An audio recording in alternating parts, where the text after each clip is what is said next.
the F-1 grenade, the accidental legend that shaped wars. In 1939, and the world's on the brink of chaos.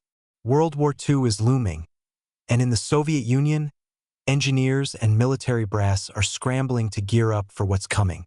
In this high-stakes moment, a guy named Fyodor Kremiev, a sharp-minded engineer, gets a mission that'll go down in history: design a new defensive grenade for the Red Army.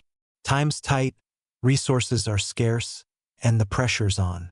But sometimes, it's in these do-or-die moments that legends are born. The F-1 grenade, nicknamed the Lemon by soldiers for its bumpy shape, didn't just become a weapon. It became an icon of simplicity, reliability, and raw power. Let's break down how this grenade came to be, why it rocked the battlefield, and why it's still a big deal today. It all started with a dusty old book. Well, not exactly a book, but a military album full of sketches and specs of foreign weapons. In 1939, Fyodor Kremiev was flipping through this album when he stumbled across a design for a French F-1 grenade from 1915. Used in the trenches of World War I, this French model wasn't perfect, but it had a certain charm. It was simple and packed a punch.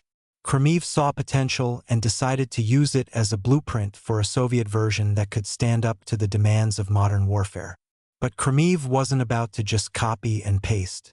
He and his team got creative. They swapped out the French grenade's cast-iron body for a tougher steel alloy, making the fragments fly faster and hit harder. This small tweak turned the F-1 into a beast. Here's the crazy part. Just days after a test where one grenade flopped and didn't explode, they greenlit mass production. No long trials, no endless paperwork. A rarity in the Soviet military's rigid system. It was a bold move, almost like betting the farm on a single roll of the dice. But it paid off. The F-1 proved itself on battlefields across the globe, becoming one of the most iconic grenades ever made. Why this matters? This isn't just a story about a grenade. It's about human ingenuity under pressure.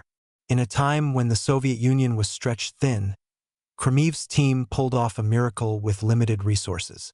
It's a reminder that sometimes the biggest breakthroughs come when you're backed into a corner. For us today, it's a lesson in thinking outside the box and taking risks, whether you're building a startup or tackling a tough project. So what makes the F-1 so special? At first glance, it's just a 600-gram chunk of metal, about the weight of a small water bottle. But don't let its size fool you. Packed inside is 60 grams of TNT or other explosives like trinitrophenol, enough to wreak havoc.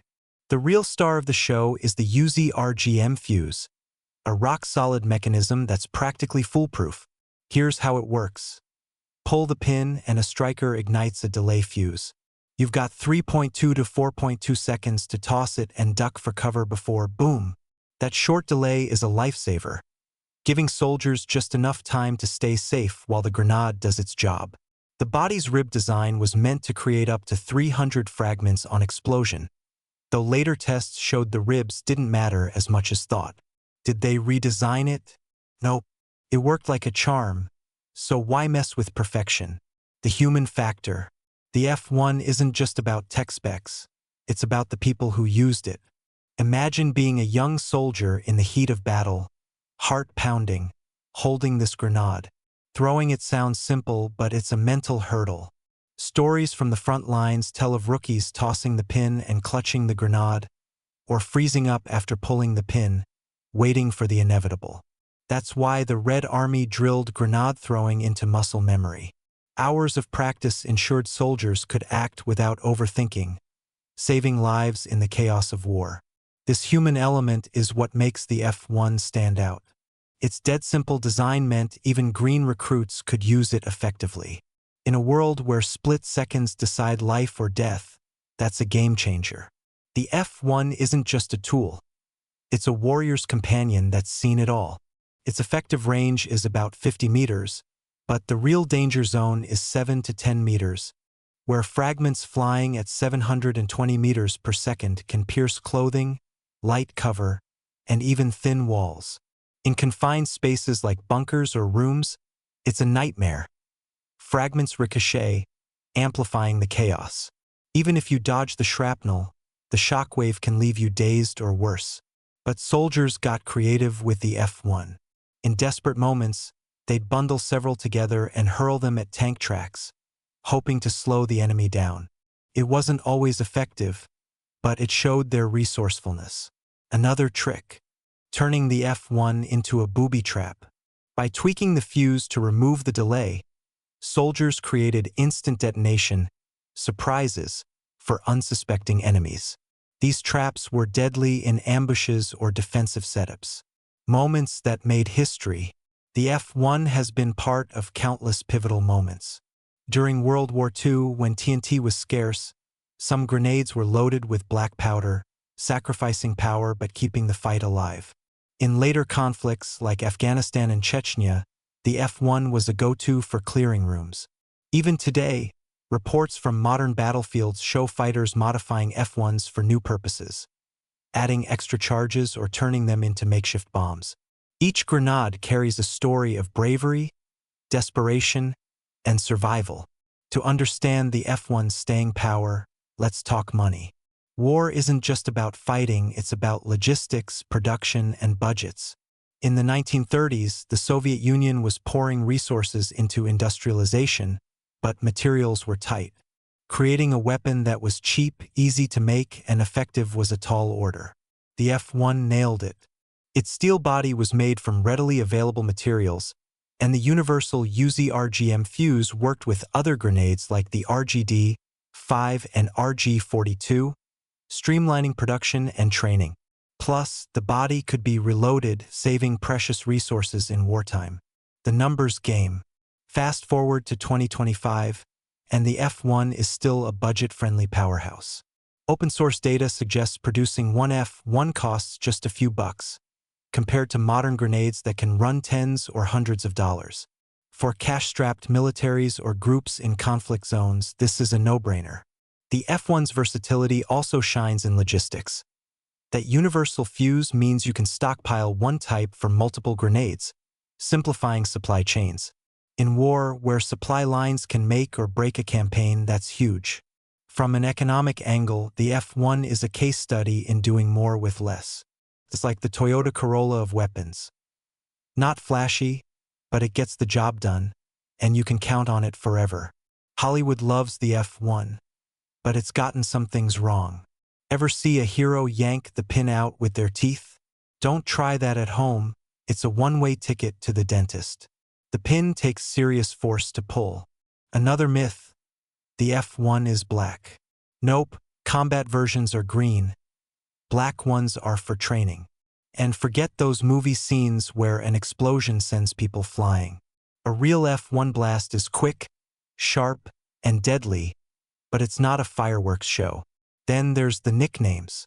Soldiers called it the lemon, pineapple, or Fanushka because of its ribbed, fruit-like look. These names weren't just cute, they humanized the weapon, giving soldiers a way to cope with the stress of war. It's a small but powerful reminder of the bond between fighters and their gear. The F-1 isn't just a weapon, it's a cultural icon. From gritty Soviet war films to blockbuster video games like Call of Duty, the lemon is everywhere. It's a symbol of raw, no-nonsense power. But behind the pop culture hype are real stories. During World War II, F-1s were used in clever traps that turned the tide in small skirmishes. In modern conflicts, fighters have adapted them for everything from bunker busting to improvised explosives, as seen in footage from recent hotspots. This blend of history and pop culture makes the F-1 timeless. It's not just a relic, it's a living legend that keeps showing up, whether in a museum or on a battlefield.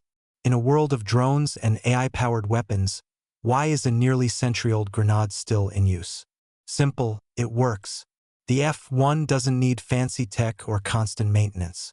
Mud, snow, heat, it doesn't care. It's the ultimate set-it-and-forget-it weapon. Countries like those in the former Soviet bloc, China, Iran, and Bulgaria still produce it because it's dirt cheap and reliable. The F-1 also teaches us something deeper. In an age of overcomplicated gadgets, there's beauty in simplicity. It's a reminder that sometimes The old-school way is the best way. Whether you're a soldier in a war zone or a startup founder trying to stand out, the F1's lesson is clear. Keep it simple, make it tough, and it'll last. The F-1 grenade isn't just a piece of metal. It's a testament to human grit, creativity, and resilience. From a sketch in a 1939 album to battlefields across the globe, it's outlasted empires and wars. It's a story of soldiers who trusted it with their lives, engineers who dared to innovate, and nations that leaned on its reliability. Next time you see an F-1 in a movie or game, think about the real history behind it. It's not just a prop.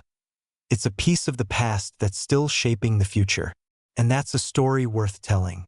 Hey, folks, if this tale of the F-1 grenade got your blood pumping, don't forget to smash that subscribe button and drop a comment. Tell us what you think about the lemon or share your own stories. Your feedback keeps us fired up to bring you more epic content. Let's keep the conversation going.